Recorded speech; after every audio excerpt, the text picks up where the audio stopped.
भारत के संविधान को भारत का संविधान नहीं मानते। मोदी मॉडल आया है ना, ये गुजरात मॉडल और मोदी मॉडल जो आया, ये देश को खोखला कर रहा है। संविधान के खिलाफ तो मोहन भागवत ने बोला, उसकी हिम्मत कैसे हो गई कि कहता है कि देश की आजादी 1947 में नहीं है, वरना उसको गिरफ्तार करके जेल भेज देना चाहिए। सामाजिक, आर्थिक, राजनीतिक तीनों प्रकार का अन्याय होता है। अनुसूचित जाति और अनुसूचित जनजाति और पिछड़ी जाति के लोगों पर जुल्म और अत्याचार हो रहा है, और ये जुल्म अत्याचार जो होता है वो डबल इंजन की सरकार जहां जहां होती है वहां ट्रिपल अन्याय होता है, 3 गुना होता है। मिलेज हैं जेडीयू में, वो खुद भाग करके हम लोगों के साथ आएंगे और इसमें से बहुत सारे लोग संपर्क में भी हैं। संविधान को खतरा है, देश को खतरा है और लोकतंत्र को खतरा शुरू हो चुका है। 18 जनवरी को बापू सभागार में जननायक राहुल गांधी जी संविधान सुरक्षा सम्मेलन में आमंत्रित हैं और मुख्य वक्ता, मुख्य अतिथि के रूप में बिहार के सामाजिक न्याय और संविधान के विषय पर वो संबोधित करने के लिए आ रहे हैं। मैं चाहता हूं कि बिहार में जन आंदोलन से जुड़े हुए लोग, वो कांग्रेस पार्टी में हैं या नहीं हैं, लेकिन जो इस समय देश में संविधान को खतरा है, देश को खतरा है और लोकतंत्र को खतरा शुरू हो चुका है, उसको बचाने के लिए राहुल गांधी के इस सामाजिक सुरक्षा सम्मेलन में मैं आप सबके माध्यम से उन सभी लोगों को आमंत्रित कर रहा हूं कि 18 जनवरी में बापू सभागार में बिहार के आंदोलनकारियों को आना चाहिए। वो चाहे बाबा साहब अम्बेडकर के मिशन से जुड़े हुए लोग हों, अम्बेडकरवादी हों, संविधानवादी हों, समाजवादी विचारधारा के लोग हों, लोकतंत्रवादी हों, जो इस देश को बचाना चाहते हैं, क्योंकि देश इस समय संकट के रास्ते से गुजर रहा है। जिस तरह से इस देश में ऐसे लोगों की हुकूमत है जो ये भी मानने को तैयार नहीं है कि ये भारत का संविधान है, भारत के संविधान को भारत का संविधान नहीं मानते। भारत की आज़ादी को 1947 में जो आज़ादी हमारे महापुरुषों ने, हमारे स्वतंत्रता संग्राम सेनानियों ने, हमारे ज्ञात अज्ञात शहीदों ने जो हमको दिलाई है, उसको भी स्वीकार करने के लिए तैयार नहीं है। न उस देश के संविधान को मानते हैं, न महापुरुषों को मानते हैं, न आज़ादी को मानते हैं, लोकतंत्र को मानते हैं। और जिस तरह से तानाशाही रवैया उन्होंने अपना रखा है, उसमें इकलौते जननायक राहुल गांधी जी देश में हर जाति धर्म के लोगों को न्याय दिलाने के लिए और भागीदारी दिलाने के लिए, और उनको हर क्षेत्र में हिस्सेदारी मिले, उनको भागीदारी मिले और न्याय मिले, और विशेष करके उनको जो हजारों साल से दबे कुचले हैं, जिनको हिस्सा और भागीदारी नहीं मिली गई है। संविधान में तो दी गई है, लेकिन संविधान होने के बावजूद भी बहुत जगह उन्हें वो हिस्सेदारी नहीं मिल रही है, चाहे वो अनुसूचित जाति के लोग हों, अनुसूचित जनजाति के लोग हों, पिछड़े समाज के लोग हों, अति पिछड़े समाज के लोग हों, अल्पसंख्यक समाज के लोग हों, जिन्हें हजारों साल तक इस देश में गुलामी की तरह रखा गया है, इंसान से भी बदतर, जैसे पशु से भी बदतर जिंदगी जीने के लिए मजबूर किया गया है। उनको आज़ादी कैसे मिले, इसके लिए संविधान ने अवसर की समता दी थी कि इस देश में हर क्षेत्र में उनको अवसर की समानता होगी, हर क्षेत्र में अवसर मिलेगा। लेकिन हजारों साल के लोग, जो लोग जिनकी मानसिकता दूषित होती है, उनके पेट में दर्द होता रहता है, वो लगातार षड्यंत्र करते रहते हैं कि कैसे उनको दबाया जाए, उनके हक को छीना जाए। अरे सुरक्षित सीट भी अगर संविधान में सुरक्षित रहती है, रिजर्व रहती है, तो उसमें भी ऐसा व्यक्ति को नेता और टिकट देने का काम करते ताकि वो संसद में अपनी आवाज़ को न रख सके। और पिछड़े वर्ग के लोगों को जिस तरह से जाति जनगणना कराने के लिए राहुल गांधी जी ने अभियान चलाया है, हम चाहते हैं कि देश में सभी लोग राहुल गांधी के इस विचारों को सुनने के लिए बिहार में आना चाहिए। और आप किसी भी छोटे संगठन बना करके आंदोलन कर रहे हैं, आप एक छोटी समिति बनाकर चल रहे हैं, आप किसी भी समाज से बिलोंग करते हों, अगर आपको लगता है कि राहुल गांधी जी आपके विचारों को देश में एकीकृत करके एक लंबी लड़ाई लड़ रहे हैं, तो आप सबके माध्यम से मैं चाहता हूं कि 18 जनवरी बापू सभागार में सभी के सभी आंदोलनकारियों को मैं आमंत्रित कर रहा हूं। कांग्रेस का राष्ट्रीय सचिव सुशील पासी और बिहार का सह प्रभारी, हमारे साथ सह प्रभारी आदरणीय शहनवाज आलम जी, हम दोनों साथी जो बिहार में सह प्रभारी हैं, हम दोनों आपके माध्यम से आमंत्रित कर रहे हैं कि आप सभी लोग आएँ। बिहार में काफ़ी इन दिनों अत्याचार बढ़ा हुआ है। सरकार जो है बिल्कुल कोई ऐसा कदम नहीं उठा रही जिससे इसको रोका जाए, तो इसको भी लेकर के चर्चा होगी वहाँ पे, उस पर कुछ कदम उठेंगे आपके पार्टी की तरफ से? बड़ा बिहार में ही नहीं, पूरे देश में इस समय जो है अनुसूचित जाति और अनुसूचित जनजाति और पिछड़ी जाति के लोगों पर जुल्म और अत्याचार हो रहा है। और ये जुल्म अत्याचार जो होता है वो डबल इंजन की सरकार जहाँ जहाँ होती है वहाँ ट्रिपल अन्याय होता है, 3 गुना होता है। सामाजिक, आर्थिक, राजनीतिक तीनों प्रकार का अन्याय होता है। यानी नौकरी ना देना, ये भी एक बहुत बड़ा अन्याय है। आरक्षण का कोटा ना पूरा करना, ये भी एक अन्याय है। सामाजिक रूप से आप हमें सामाजिक रूप से बैठने नहीं देंगे, हमको घोड़ी पर चढ़ने नहीं देंगे, मूछ रखने नहीं देंगे, हमारे स्वाभिमान सम्मान पर आप चुनौती करेंगे। तो ये पूरे देश में जब से नफरत की दुकान ये लगातार जो मोदी जी ने खोल रखी है, और आरएसएस का एजेंडा और भाजपा का एजेंडा ही है कि इनको जितना कुचला जाए, क्योंकि ये चाहते हैं कि जैसे आज़ादी के पहले ये समाज था ठीक उसी प्रकार से फिर वापस आ जाए। तो बिहार में जो हो रहा है वो इसलिए हो रहा है कि भारतीय जनता पार्टी उसकी सरकार को जो है लगातार जो है पर्दे के पीछे से गुजरात मॉडल आया है वो चला रहा है, और उनका मकसद है कि ज़्यादा से ज़्यादा आर्थिक लूट की जा सके और सामाजिक रूप से लोगों को जो है प्रताड़ित किया जा सके, उनके साथ अन्याय किया जाए। तो इसीलिए तो हम संविधान सुरक्षा सम्मेलन कर रहे हैं ना राहुल जी, इसीलिए आए हैं हर उस व्यक्ति के साथ जहां जहां भी अन्याय हो रहा है। कांग्रेस खड़ी रहेगी, कांग्रेस लड़ती रहेगी। भाजपा के नहीं, राहुल जी ने तो पहले भी कहा है और मैं फिर कह रहा हूं, कांग्रेस ने कहा है कि परीक्षा फिर से होनी चाहिए, और ये जो पेपर लीक कराया जाता है वो बड़े बड़े पैसे वालों के लिए कराया जा रहा है। गरीब गुरबा का जो बच्चा पढ़ता है ना, उसको फेयर नौकरी मिलेगी तभी ना मिल पाएगी, लेकिन जो पैसे वाले लोग हैं उनके लिए ही पेपर लीक कराया जाता है। अब कंपनियां पेपर करा रही ना, दिक्कत ये कि सरकार नहीं करा रही है।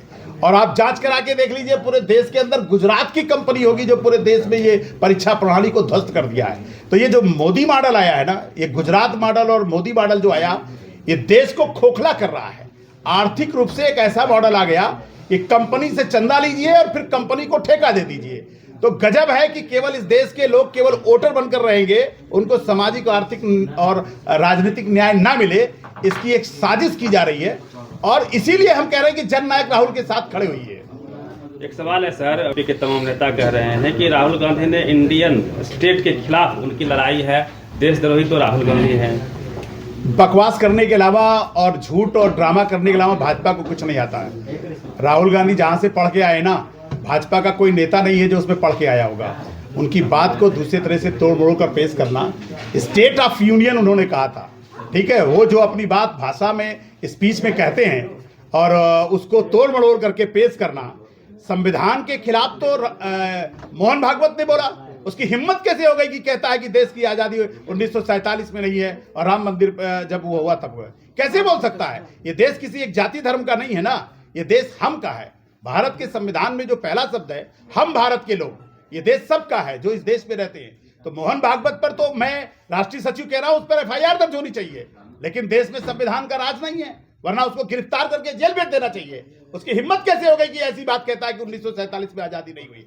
वो इतिहास को और हमारे स्वतंत्रता संग्राम सेनानियों के साथ एक खिलवाड़ किया है, उसने भद्दा मजाक किया है, और निश्चित तौर पर जो है एफआईआर होनी चाहिए। और नहीं कर रहा है तो सुप्रीम कोर्ट को इसको संज्ञान लेना चाहिए। संवैधानिक संस्थाएं हमारे देश में हैं, आखिर क्यों नहीं इस पर संस्थाएं हो रही हैं? देश के सारे लोगों को मांग करना चाहिए कि दोबारा कोई हिम्मत न कर सके हमारे, क्योंकि हमारे कर्तव्य में साफ साफ लिखा हुआ है कि हमारे संविधान के जो संवैधानिक मूल्य हैं उसकी हमको रक्षा करनी पड़ेगी। ये पहला हमारा है कि हमारे देश के राष्ट्रगान से लेकर संवैधानिक मूल्यों और हमारे जो देश से जुड़े हुई चीजें हैं उनके प्रति हमारी भावना होनी चाहिए। ये हमारे जब संशोधन किया गया, इंदिरा गांधी जी ने कर्तव्य जोड़ा था, तो उसमें पहला बिंदु रखा था। हाँ तो ठीक है, जो तेजस्वी जी कह रहे हैं तो गुलाबी की ओर तो आई है। अगर आर्थिक रूप से आज़ादी नहीं है, राजनीतिक रूप से आज़ादी नहीं है, सामाजिक रूप से आज़ादी नहीं है, धार्मिक रूप से आज़ादी नहीं है, उपासना का हमको अधिकार नहीं है, आप ऐसा काम कर रहे हैं कि जिससे लोगों का बंधुत्व खत्म हो जाए। हमारे देश में बंधुत्व की बात कही गई है और भाईचारे को खत्म करने की अगर साजिश है तो देश तोड़ने वाले तो हैं ही है। ये लोकतंत्र विरोधी हैं, देश से नफरत करने वाले लोग हैं। क्या कांग्रेस बिहार में राजद के साथ गठबंधन में चुनाव लड़ेगी? नहीं, हम 243 सीटों पर संगठन बनाने आए हैं। हम और शहनवाज आलम जी, हम दोनों प्रभारी हैं। हमारा काम है कि हर सीट पर जाते हैं और वहां प्रखंड से लेकर के बूथ की कमेटियों का निर्माण कर रहे हैं। अब गठबंधन होगा, कहां होगा, कैसे होगा, ये हमारा राष्ट्रीय नेतृत्व तय करेगा, ये मेरा विषय नहीं है। इन बाद विधानसभा के चुनाव है, क्या आप लोग किसी नए गठबंधन की तरफ बढ़ रहे हैं? क्योंकि तेजस्वी ने कह दिया कि गठबंधन जो था सिर्फ लोकसभा तक के लिए था। देखिए, उनके इस बयान को मीडिया के कुछ हिस्से ने तोड़ मरोड़ के दिखाया। इंडिया गठबंधन, ये सच है कि लोकसभा के समय बना, लेकिन आरजेडी के साथ जो हमारा अलायंस है बिहार में, वो बहुत पहले से है और इस बात को तेजस्वी जी ने भी कहा।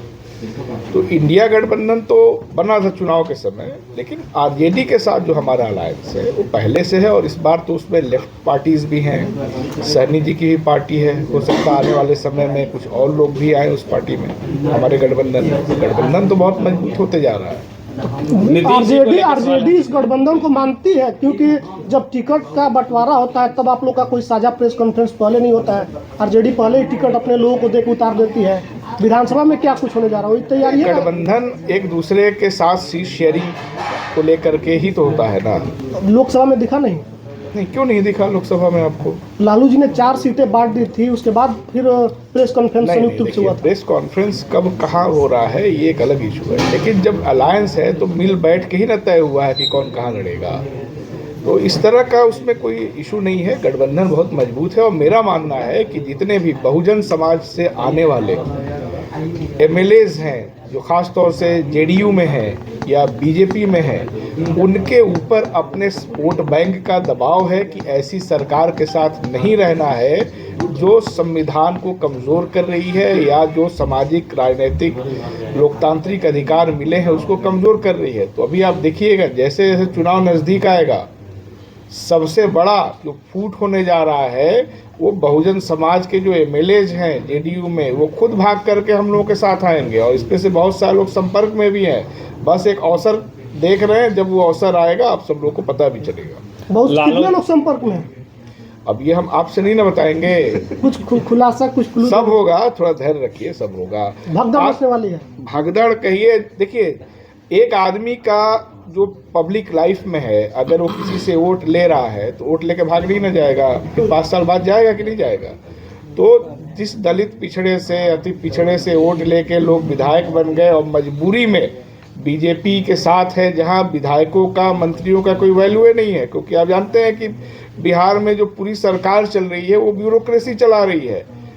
और यही उत्तर प्रदेश में भी है, जहाँ जहाँ बीजेपी पावर में रहती है, चाहे वो शेयर्ड पावर में हो या अपने बल पे हो, सबसे पहले वो जनप्रतिनिधियों का कद छोटा करती है।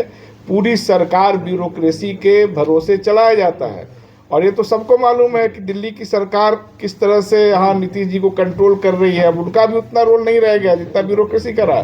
तो जितने भी लोग को अगला चुनाव लड़ना है, बहुजन समाज के बीच फिर से जाना है वोट मांगने, वो मोदी जी का कौन सा काम लेकर के जाएंगे? संविधान पे हमला हुआ ही बताने नहीं ना जाएंगे। तो ऐसे बहुत सारे लोग अपनी मजबूरी कह लीजिए या ये कहिए कि अपने चेतना उनके अंदर विकसित हुई है, इसलिए उस सब लोग उस डूबते हुए नाव को छोड़ करके इधर आने वाले हैं। लालू जी का एक बयान वायरल हुआ है, वो कह रहे थे कि नीतीश जी के लिए दरवाजा खुला। क्या कांग्रेस नीतीश जी को लेकर क्या सोचती है? क्योंकि खरमास खत्म हुआ है, कहा यह जा रहा कि खेल हो सकता है, नीतीश जी फिर से आपके पाले में आ सकते हैं, कंफर्टेबल है एनडीए में? देखिए, इस समय जो राजनीति है वो पूरी तरह से गोडसे बनाम गांधी में बटा हुआ है। तो जो पार्टी अपना बैनर पर गांधी जी का फोटो लगाती है, लोहिया जी का फोटो लगाती है, हम सब ये चाहते हैं कि ये सारे लोग चाहे जिन भी दबाव में, मजबूरियों में गोडसे की पार्टी के साथ अलायंस में हो, हम तो चाहेंगे कि सारे गांधीवादी लोग एक साथ आ जाएं, गोडसे को छोड़ दें। तो अगर वो आना चाहते हैं नीतीश जी या उनके लोग, तो बिल्कुल आना चाहिए, क्योंकि ये देखिए अब ये पार्टियों के बीच का संघर्ष नहीं है, अब ये गोडसे बनाम गांधी के लड़ाई की तरफ देश बढ़ रहा है। तो सबको पोजीशन तो क्लियर करना पड़ेगा, या तो गांधी जी का फोटो बैनर पर से हटा दीजिए या फिर आप इस तरफ आइए। तो मुझे लगता है कि अगर लालू जी ने कहा है तो कोई उसमें गलत बात नहीं है। एक सवाल है सर, कुंभ का मेला चल रहा है, 5,000 करोड़ के खर्चे वहाँ पे सरकार ने किया है। आप मुस्लिम कम्युनिटी से आते भी हैं, मुसलमानों को गंगा स्नान करने से या कुंभ में जाने से बैन कर दिया गया है। तमाम संगठन, हिंदू संगठन इस तरह से कर रहे हैं। यह देश किस तरफ जा रहा है जिससे गंगा? देखिए, पहले तो कोई इस तरह का ऑफिशियल आदेश सरकार की तरफ से हमने नहीं देखा है। अब देखिए, नदी पानी है, पानी को कोई रोक सकता है? पानी पर आप लाठी चलाएंगे तो पानी रुक जाएगा। गंगा हजारों साल से बह रही है, कोई भी नदी बह रही है। अब आप उसको अगर धर्म के, जाति के आधार पर बांटना चाहते हैं तो ये शर्मनाक नहीं है, पागलपन है।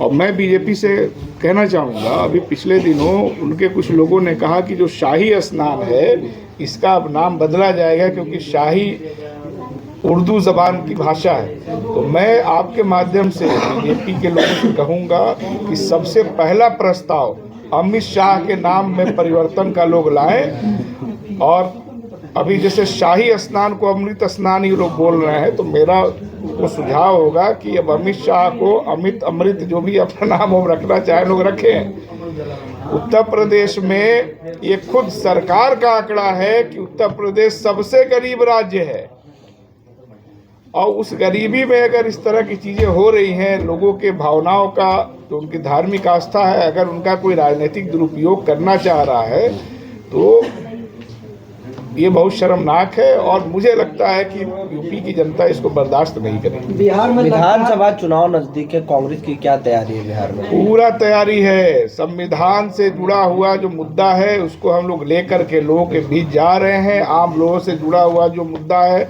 आप बताइए, जो स्मार्ट मीटर का मुद्दा था सबसे ज़्यादा कौन उठाया? बीपीएससी के आंदोलन में सबसे ज़्यादा कौन लोग आगे रहे हैं? तो कांग्रेस पार्टी पूरी तरह तैयार है। और मुझे लगता है कि कांग्रेस पार्टी और इंडिया गठबंधन से ज़्यादा तैयार तो यहाँ की जनता है, जो एक बदलाव चाह रही है, एक सही दिशा में बदलाव हो। क्योंकि जो इधर 20 साल की राजनीति रही है इसमें विकास बहुत बाधित हुआ है। अब देखिए, आपको अभी मैं तमिलनाडु, केरल कहीं भी जाता हूँ, हमको बिहार के लोग मजदूरी करते मिल जाते हैं। अभी मैं प्रियंका जी के चुनाव प्रचार में गया तो हमको सब भोजपुरी बोलते हुए लोग मिल गए। हम पूछे कहाँ के हैं तो बताया बेगूसराय के हैं। अब बेगूसराय में हमको तमिलनाडु का कोई आदमी नहीं दिख रहा है। नेशनल दस्तक की आपसे गुजारिश है कि अगर इसको बचाना चाहते हैं तो नेशनल दस्तक को सब्सक्राइब करने के लिए रेड कलर के सब्सक्राइब बटन को दबाएं, फिर बेल आइकन की घंटी दबाएं। नेशनल दस्तक को बचाने के लिए बहुत जरूरी है कि हर खबर को शेयर करें, लाइक करें, कमेंट जरूर करें।